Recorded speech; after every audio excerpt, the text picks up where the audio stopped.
എല്ലാവർക്കും നമസ്കാരം. ഞാൻ ഡോക്ടർ രഞ്ജിത് രാജ്. ഇന്ന് നമ്മൾ സംസാരിക്കാൻ പോകുന്നത് ഒരു ജാപ്പനീസ് ടെക്നിക്കായ പോക്കായോക്കെ പറ്റിയാണ്. പലപ്പോഴും നമ്മുടെയൊക്കെ ബിസിനസ്സിൽ നമ്മൾ ഒരുപാട് ഇമ്പ്രൂവ്മെൻറ്റ്സ് കൊണ്ടുവരാനായിട്ട് അല്ലെങ്കിൽ ഗ്രോത്ത് കൊണ്ടുവരാൻ, ഡെവലപ്മെൻറ്റ് കൊണ്ടുവരാൻ ബിസിനസ് പ്രോസസ്സുകളൊക്കെ സെറ്റ് ചെയ്യുന്ന സമയത്ത് ഒരു മിസ്റ്റേക്ക് പ്രൂഫിംഗ് ടൂളായിട്ട് ഉപയോഗിക്കാവുന്ന ഒരു ജാപ്പനീസ് ടെക്നിക്കാണ് പോക്കായോക്കെ, അല്ലെങ്കിൽ അവോയ്ഡിങ് ബ്ലണ്ടേഴ്സ് എന്ന് നമ്മൾ പറയില്ല, മണ്ടത്തരങ്ങൾ ഒഴിവാക്കാനായിട്ട് ഉപയോഗിക്കാവുന്ന ഒരു ടൂളാണ് പോക്കായോക്കെ.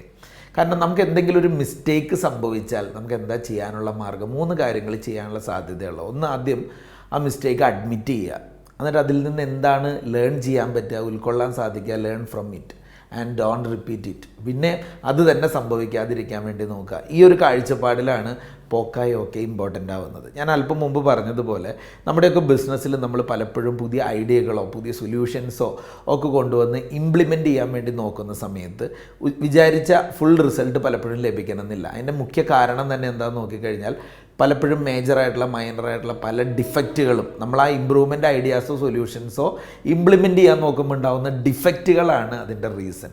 അപ്പോൾ അതുകൊണ്ട് തന്നെ നമ്മളിവിടെ ഈ ഒരു ടെക്നിക്കിലൂടെ, ഈ ഒരു മെത്തേഡിലൂടെ, ഇതൊരു 6 സിഗ്മ ടൂളാണ്. ഈ ഒരു ടൂളിലൂടെ നമ്മൾ ഉദ്ദേശിക്കുന്നത് എന്താണെന്ന് വെച്ച് കഴിഞ്ഞാൽ ഇത്തരത്തിലുള്ള ഡിഫക്റ്റുകൾ എങ്ങനെ ഒഴിവാക്കാം. അപ്പോൾ പോക്കായോക്കെ എന്ന് പറയുന്നത് ശരിക്കും പറഞ്ഞാൽ മേ ബി ഒരു ഓട്ടോമേറ്റഡ് ഡിവൈസ് ആയിരിക്കാം, അല്ലെങ്കിൽ ഒരു മെത്തേഡായിരിക്കാം.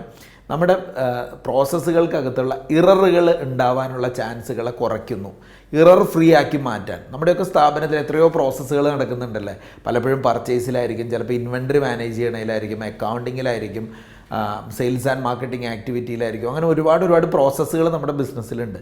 ഈ പ്രോസസ്സുകൾക്കകത്തൊക്കെ ഉണ്ടാകാൻ സാധ്യതയുള്ള ഇററുകളാണ് പലപ്പോഴും നമ്മുടെ റിസൾട്ടിലേക്ക് എത്താൻ തടസ്സമായി നിൽക്കുന്നത്. ആ ഇററുകൾ ഒഴിവാക്കാൻ സഹായിക്കുന്ന ഒരു മെത്തേഡാണ് ശരിക്കും പറഞ്ഞാൽ പോക്കായോക്കെ എന്നുകൊണ്ട് ഉദ്ദേശിക്കുന്നത്. ഒരു ഉദാഹരണം പറയുകയാണെങ്കിൽ, ഒരു സിമ്പിളായിട്ടുള്ള വിഷ്വൽ ഒരു ഡെപ്പിക്ഷൻ അല്ലെങ്കിൽ ഒരു manual method of mistake proofing നമുക്ക് പറയുകയാണെങ്കിൽ, പലപ്പോഴും നമ്മൾ പല സ്ഥാപനങ്ങളിൽ കയറി ചെല്ലുമ്പോൾ ഡോറ് കാണുന്നുണ്ട്. ഈ ഡോറിൽ പുഷ് ആൻഡ് പുൾ സൈനുകൾ വെക്കാറുണ്ട് അല്ലേ.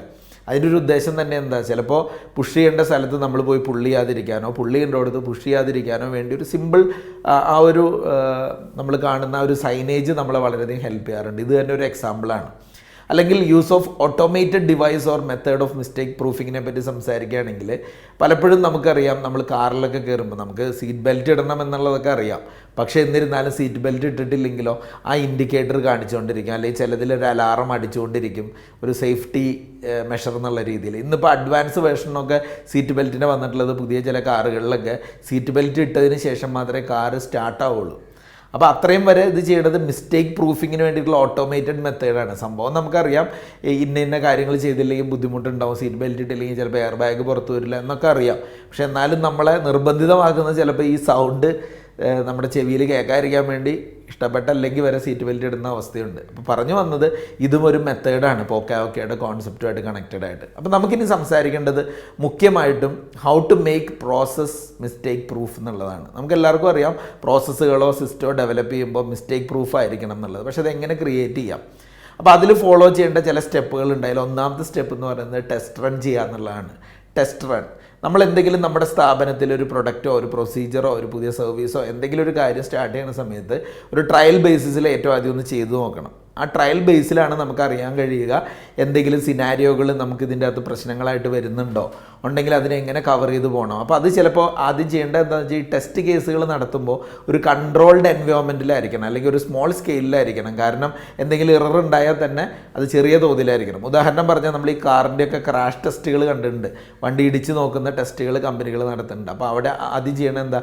ഒരു ഡമ്മി പേഴ്സണെ ആയിരിക്കും വെക്കുന്നത്, ഡമ്മി ആളെ ആയിരിക്കും വെക്കുന്നത്. കാരണം ഫിസിക്കലി നമുക്കതിന് ഹാമൊന്നും ഉണ്ടാവില്ല, ബുദ്ധിമുട്ടുണ്ടാവരുത് എന്നുള്ള പോലെ. അപ്പോൾ അതുപോലെ എന്തും ടെസ്റ്റ് റൺ ചെയ്യുമ്പോൾ വലിയ സാമ്പത്തിക ചിലവുള്ളതോ വലിയ പേഴ്സണൽ ആയിട്ട് വരുന്ന നമുക്ക് എന്തെങ്കിലും ഡാമേജ് ഉണ്ടാവാത്തതോ ആയ സാഹചര്യങ്ങൾ ഉറപ്പുവരുത്തുക എന്നുള്ളതാണ് ഒന്നാമത്തെ കാര്യം. അപ്പോൾ ടെസ്റ്റ് റണ്ണാണ്. രണ്ടാമത്തെ സ്റ്റേജ് എന്ന് പറയുന്നത് റിവ്യൂ ഐഡൻറ്റിഫൈഡ് ഇറേഴ്സ്. നമ്മളിപ്പോൾ എററുകളോ മിസ്റ്റേക്കുകളോ ഒക്കെ കണ്ടെത്തി കഴിഞ്ഞാൽ, ഈ ടെസ്റ്റ് റണ്ണിൻ്റെ അകത്ത് കണ്ടെത്തുന്ന കാര്യങ്ങളെ, എററുകളെ കംപ്ലീറ്റ്ലി ലിസ്റ്റ് ചെയ്തിട്ട്, അതായത് പുതിയ പ്രോസസ്സിലോ ഡിസൈനിലോ ഉള്ള എററുകളെ കംപ്ലീറ്റ് ആയിട്ട് ആദ്യം ഒന്ന് ഐഡൻറ്റിഫൈ ചെയ്യുക എന്നുള്ളതാണ് മെയിനായിട്ടുള്ള കാര്യം. ഈ ഐഡൻറ്റിഫിക്കേഷൻ വളരെ ഇമ്പോർട്ടൻ്റ് ആണ്. ഇപ്പോൾ ഉദാഹരണം പറഞ്ഞു കഴിഞ്ഞാൽ, നമ്മളൊരു പുതിയ പ്രൊഡക്റ്റ് കൊണ്ടുവരുന്ന സമയത്ത് എന്തെങ്കിലും എറർ ഐഡൻറ്റിഫൈ ചെയ്ത് കഴിഞ്ഞാൽ അതിൻ്റെ ഓരോ സ്റ്റെപ്പ് ബൈ സ്റ്റെപ്പായിട്ട്, ഇത് മെറ്റീരിയൽ സോഴ്സ് ചെയ്തോടത്താണോ തെറ്റ് പറ്റിയത്, പ്രൊഡക്ഷനിലാണോ ക്വാളിറ്റി കൺട്രോളിലാണോ, ഡെലിവറി പോയപ്പോഴാണോ, എന്തായിരുന്നു, അല്ലെങ്കിൽ കമ്മ്യൂണിക്കേഷനിലാണോ, എവിടെയാണ് മിസ്റ്റേക്ക് വന്നതെന്ന് കണ്ടെത്താൻ വേണ്ടിയിട്ടാണ് ഓരോ സ്റ്റേജ് ബൈ സ്റ്റേജ് ആയിട്ട് എടുത്ത് റിവ്യൂ ചെയ്യണത്. എന്നാൽ മാത്രമാണ് ഒരു പ്രോസസ്സിൽ മൊത്തം മാറ്റം വരേണ്ടതുണ്ടാവില്ല. ചിലപ്പോൾ ചെറിയ ഒരു പോയിന്റിലായിരിക്കും അതിൻ്റെ മിസ്റ്റേക്ക്. അത് കറക്റ്റ് ചെയ്യാൻ വേണ്ടിയിട്ടാണ് എററുകൾ ഉണ്ടാകുമ്പോൾ അത് പ്രോപ്പറായി റിവ്യൂ ചെയ്ത് കണ്ടെത്തുക എന്ന് പറയുന്നത്. മൂന്നാമത്തെ ഏരിയ ആണ് ശരിക്കും പറഞ്ഞാൽ ഇംപ്രൂവിങ് ഡിഫക്റ്റ് ഓർ എറർ എന്ന് പറഞ്ഞാൽ ടെസ്റ്റ് റൺ നടത്തി അതിൽ വന്ന മിസ്റ്റേക്കുകൾ കണ്ടെത്തി ഇനി ഇമ്പ്രൂവ്മെൻറ്റ് സൈഡാണ്.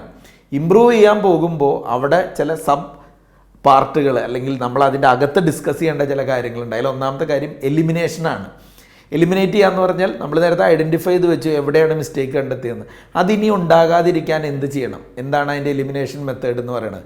നമ്മളിപ്പോൾ എല്ലാം ഒരു ഡോറിൻ്റെ ഒക്കെ ഒരു കാര്യം പറഞ്ഞാണല്ലോ തുടങ്ങിയത്, പുഷും പുള്ളൊക്കെ. അപ്പോൾ ഇവിടെ നമ്മൾ കണ്ടെത്തുവാണ് ഒരു മാനുവലായിട്ടുള്ള ഒരു ഹ്യൂമൺ എററോ അല്ലെങ്കിൽ മനുഷ്യർ പുള്ള് പുഷെന്ന് വെച്ചാൽ അത് നോക്കാതെ വന്ന് ഞെക്കിയിട്ടാണ് പ്രശ്നമെങ്കിൽ അവിടെ ഓട്ടോമേറ്റ് ചെയ്യുകയാണ്. ഇപ്പോൾ ചില സ്ഥാപനങ്ങളൊക്കെ നമ്മൾ കയറി ചെല്ലുമ്പോൾ ഓട്ടോമേറ്റഡ് ഡോറുകളാണ് ചിലപ്പോൾ കാർഡ് ആക്സസ് ഉള്ളത്, അല്ലെങ്കിൽ നമ്മൾ ചെല്ലുന്ന സമയത്ത് രണ്ട് സൈഡിലേക്ക് തുറന്നു പോകുന്നത്. അപ്പോൾ അവിടെയൊക്കെ മാനുവൽ ുള്ള പ്രശ്നങ്ങൾ മാറ്റുന്നത് തന്നെ ഈ ഡിഫക്റ്റ് കറക്റ്റ് ചെയ്യാൻ വേണ്ടിയായിരിക്കും. രണ്ടാമതൊരു മെത്തേഡ് എന്ന് പറയുന്നത് റീപ്ലേസ്മെൻ്റ് ആണ്. നമ്മൾ ചിലപ്പോൾ ചെയ്ത മെത്തേഡോ അല്ലെങ്കിൽ ആ പ്രോസസ്സിനെയോ കംപ്ലീറ്റ് റീഡിസൈൻ ചെയ്യണു.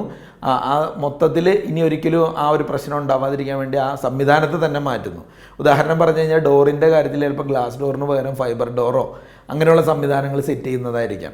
അത് റീപ്ലേസ്മെൻറ്റിൻ്റെ ഒരു ഉദാഹരണമാണ്. ഇനി ഫെസിലിറ്റേഷനാണ് മൂന്നാമത്തെ അതിലെ സബ് പാർട്ട് എന്ന് പറയുന്നത്. അതായത് നമുക്ക് എങ്ങനെ ആ ഒരു കാര്യത്തെ എളുപ്പമാക്കി മാറ്റാം. ഈസിയസ്റ്റ് മെത്തേഡ് എന്താണ്, ഇനി ഇറർ ഉണ്ടാകാതിരിക്കാൻ എളുപ്പത്തിൽ ചെയ്യാവുന്ന കാര്യം എന്താണ്, അതും കൂടെ ചിന്തിക്കുക. അപ്പോൾ ഉദാഹരണം പറഞ്ഞാൽ ഡോർ സ്റ്റോപ്പർ വെക്കണം. നമ്മൾ റോങ് ഡയറക്ഷനിൽ ഡോർ ഉന്തിയാലും പോകാതിരിക്കാൻ ചിലപ്പോൾ ഒരു ഡോർ സ്റ്റോപ്പർ വെച്ച് കഴിഞ്ഞാൽ എന്തായി, അപ്പോൾ പുള്ളിയേണ്ട സ്ഥലം പുഷായി പോയി അതിന് കംപ്ലയിൻറ്റ് വരില്ല, എറർ വരില്ല എന്ന് ഉറപ്പ് വരുത്താൻ പറ്റും. ഇതുപോലുള്ള കാര്യങ്ങളാണ് നമുക്ക് ചിലപ്പോൾ എന്തിൻ്റെ അകത്ത് ചെയ്യേണ്ടത്, ഈ ഡിഫക്റ്റിൽ നിന്ന് മറികടക്കാൻ എലിമിനേഷൻ സാധ്യമാക്കുക, റീപ്ലേസ്മെൻറ്റ് സാധ്യമാക്കുക, ഫെസിലിറ്റേഷൻ കൊണ്ടുവരിക. ഇനി ഈ പോക്ക-യോക്കെ എന്ന് പറയുന്ന കോൺസെപ്റ്റ് നമുക്ക് മനസ്സിലായി കാണും, ഒരു മിസ്റ്റേക്ക് പ്രൂഫിംഗ് എന്നുള്ളതാണ്. അപ്പോൾ ഇതിൻ്റെ ആത്യന്തികമായ ഉദ്ദേശം തന്നെ എന്താ, നമ്മൾ എന്ത് ചെയ്യുമ്പോഴും അതിൻ്റെ ക്വാളിറ്റി ഇമ്പ്രൂവ് ചെയ്യണമെങ്കിൽ എററുകളോ ഡിഫക്റ്റുകളോ ഇല്ലാതെ മുന്നോട്ട് പോകണം. അതിന് വേണ്ടിയിട്ടാണ് ഈ മെത്തേഡ് യൂസ് ചെയ്യുന്നത്. പക്ഷേ ഇതിലൊരു ഡിസഡ്വാൻറ്റേജ് എന്നോ അല്ലെങ്കിൽ ലിമിറ്റേഷൻ എന്നോ നമുക്ക് പറയാവുന്ന കാര്യം, പലപ്പോഴും വലിയ ചില എററുകളൊക്കെ സ്ഥാപനത്തിൽ ഉണ്ടാവുന്നത് നാച്ചുറൽ കലാമിറ്റിയുടെ ഭാഗമൊക്കെ ആയിട്ടായിരിക്കും. അതൊന്നും നമുക്ക് കൺസിഡർ ചെയ്യാൻ പറ്റില്ല. ഇപ്പോൾ ഉദാഹരണം പറഞ്ഞു കഴിഞ്ഞാൽ ഒരു ഭൂചലനം ഉണ്ടാവുന്നു, ഫ്ലഡ് ഉണ്ടാവുന്നു, ഈ സമയത്തൊക്കെ ഉണ്ടാവുന്ന നാശനഷ്ടങ്ങളൊന്നും നമുക്ക് കൺസിഡർ ചെയ്യാൻ പറ്റില്ല. അല്ലാതെ നമുക്ക് ഒബ്സർവ് ചെയ്ത് ഒരു പ്രോസസ്സിലോ പ്രൊസീജിയറിൻ്റെ അകത്തോ എന്തെങ്കിലും ലിമിറ്റേഷൻസ് ഉണ്ട്, പരിമിതികളുണ്ടെങ്കിൽ അല്ലെങ്കിൽ മിസ്റ്റേക്കുകൾ ഉണ്ടെങ്കിൽ അത് കണ്ടെത്തി കറക്റ്റ് ചെയ്ത് മുന്നോട്ട് പോകുന്ന മെത്തേഡാണ് നമ്മളിവിടെ സംസാരിച്ചത്. അപ്പോൾ വളരെ നല്ല ഒരു ടെക്നിക്കിനെ പറ്റി, ഒരു ടൂളിനെ പറ്റിയാണ് നമ്മൾ മനസ്സിലാക്കിയത്. ടൊയോട്ട പോലുള്ള കമ്പനികളിലൊക്കെ വളരെ ഭംഗിയായി ഉപയോഗിക്കുന്ന ഒരു ടെക്നിക്കാണ്, ഒരു ജാപ്പനീസ് മെത്തേഡാണ് പോക്ക-യോക്കെ. Thank you.